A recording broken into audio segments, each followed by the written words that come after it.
ole tuntum kan video a chuan Sylvia mal sompui ileng dunang mizo idol top 5 fa asakha kan ron react to na ni I react tan nga lang oh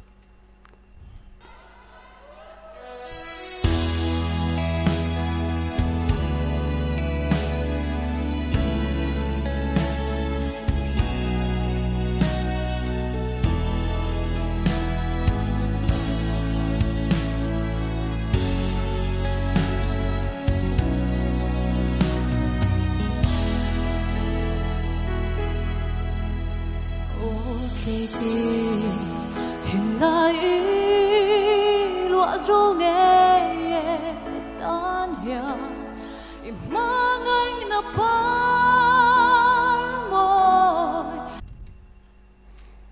tuna la sakahi midang lo sato tu te ain tle mindang lamna kan mungal phot a thiam tu tan chon mizo then tam tak hi chuan a hlui lo sa to tu te la sak hi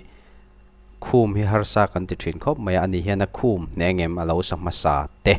min hlan vela kat lei tir lung mol vang nghe min dem lu a salung run thiam don riau mai Sylvia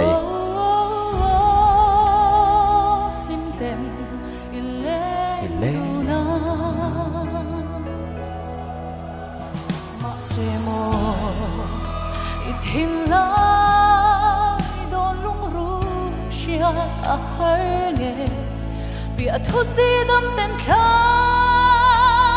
dài reo về trên môi anh chân hết tua răng ý mò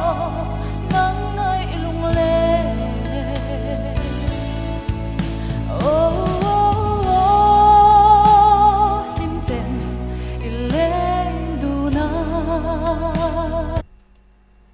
Sylvia hi alei tling boka a me le na zir boka zai thiam lo zok zok ani lo boka a theng sang poi om renga top 3 a po hian next a lat sak le tura hian a sak that phot chuan tling thei din huna ding tlatin ka riani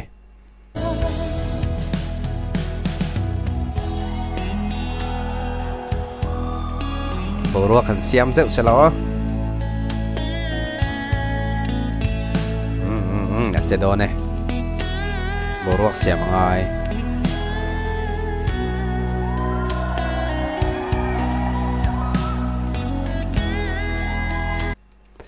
mi puite ti lom nai chu ho te mai nia mi nan star ron an ni to a bộ tle ma chong an han siam ringot po hian mi pui tam zok he chu a hip ngal ringot mai ani atu tu po hian an ni vek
thiam khop mai lung len lai tak amu ta kan chen that lai takin han sai han ngai tha ila phei chu mit tui hi ron chuak mai long mo le ngai thale lo bang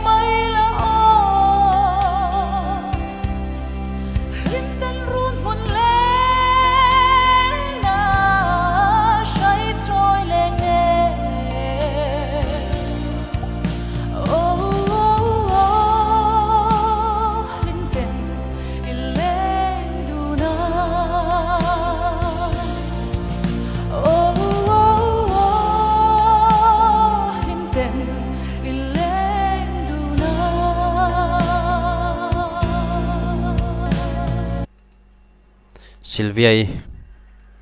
top 3 result an puan huna hian chung atling zinga chuan email mu le nge han bei se le phot ila